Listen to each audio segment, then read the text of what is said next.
నమస్తే welcome to Sakshi education. This is Ram. Central TET సంబంధించినటువంటి notification విడుదలైంది. సెంట్రల్ టీచర్ ఎలిజిబిలిటీ టెస్ట్ 2026 సంబంధించినటువంటి ఈ నోటిఫికేషన్ ఏదైతే ఉందో మనకు నవంబర్ 27న వీటికి సంబంధించినటువంటి దరఖాస్తు ప్రక్రియ కూడా మొదలవడం జరిగింది. సో వీటికి సంబంధించినటువంటి ఎడ్యుకేషన్ క్వాలిఫికేషన్ ఏంటి, దరఖాస్తు ప్రక్రియ ఎప్పటి వరకు జరగనుంది, అదే దీనికి సంబంధించినటువంటి ఎగ్జామినేషన్ ఎప్పుడు జరగనుంది అనే విషయాల గురించి ఈ వీడియోలో పూర్తిగా తెలుసుకుందాము. ముందుగా ఈ వీడియోని చూస్తున్నటువంటి ప్రతి ఒక్కరు కూడా ఈ వీడియోని తప్పకుండా లైక్ చేయండి. అలాగే మీరు ఇంకా సాక్షి ఎడ్యుకేషన్ యూట్యూబ్ ఛానల్ని సబ్స్క్రైబ్ చేసుకోకపోతే ఇప్పుడే సబ్స్క్రైబ్ చేసుకోండి. అయితే మనకు CTET 2026 సంబంధించినటువంటి ఈ నోటిఫికేషన్ ఏదైతే ఉందో దీనికి సంబంధించినటువంటి దరఖాస్తు ప్రక్రియ అనేది మనకు నవంబర్ 27న మొదలవడం జరిగింది. అయితే వీటికి సంబంధించినటువంటి దరఖాస్తుకు చివరి తేదీ చూసినట్లయితే డిసెంబర్ 18వ తేదీ రాత్రి 12 గంటల వరకు మనం వీటికి సంబంధించినటువంటి దరఖాస్తు ప్రక్రియ అనేది చేసుకోవచ్చు అనమాట. అయితే వీటికి సంబంధించినటువంటి ఒకసారి మనం ఫీజు చూసినట్లయితే మనకు దీంట్లో CTETలో పేపర్ 1 పేపర్ 2 రెండు ఉంటాయి.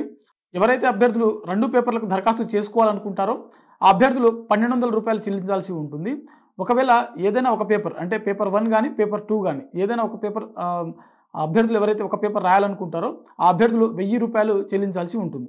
అయితే ST SC మరియు దివ్యాంగులు ఎవరైతే ఉన్నారో వీరు ఒక పేపర్ రాయాలనుకుంటే 500 రూపాయలు, అదేవిధంగా రెండు పేపర్లు రాయాలనుకుంటే 600 రూపాయలు చెల్లిస్తే సరిపోతుంది అనమాట. ఓవరాల్గా వీటికి సంబంధించినటువంటి మనకు ఇది వీటికి సంబంధించినటువంటి అప్లికేషన్ ఫీ అనమాట. వీటికి సంబంధించినటువంటి ఎడ్యుకేషన్ క్వాలిఫికేషన్ చూసినట్లయితే పేపర్ 1కి సంబంధించినటువంటి ఒకసారి ఎడ్యుకేషన్ క్వాలిఫికేషన్ చూసినట్లయితే ఇంటర్మీడియట్ తర్వాత అభ్యర్థులు డిఎడ్ చేసినటువంటి అభ్యర్థులు ఎవరైతే ఉంటారో వారందరూ కూడా పేపర్ 1 రాయడానికి ఎలిజిబుల్. అదేవిధంగా పేపర్ 2కి సంబంధించినటువంటి అభ్యర్థులు ఎవరైతే ఉంటారో డిగ్రీతో పాటు బ్యాచిలర్ ఆఫ్ ఎడ్యుకేషన్ చేసినటువంటి అభ్యర్థులు ఎవరైతే ఉంటారో వారందరూ కూడా పేపర్ 2కు రాయడానికి ఎలిజిబుల్ కలిగి ఉంటారనమాట. ఓవరాల్గా మనకు ఈ పేపర్ 1 పేపర్ 2కి సంబంధించినటువంటి ఎడ్యుకేషన్ క్వాలిఫికేషన్ ఈ విధంగా ఉంది.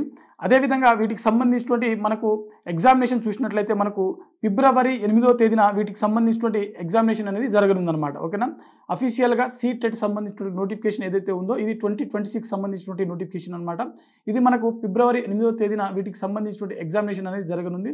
సో దరఖాస్తు ప్రక్రియలు అనేది ఇప్పటికే మొదలవడం జరిగింది. చివరి తేదీ మనకు డిసెంబర్ 18వ తేదీన వీటికి సంబంధించిన దరఖాస్తు ప్రక్రియ అనేది ముగియడం జరుగుతుంది.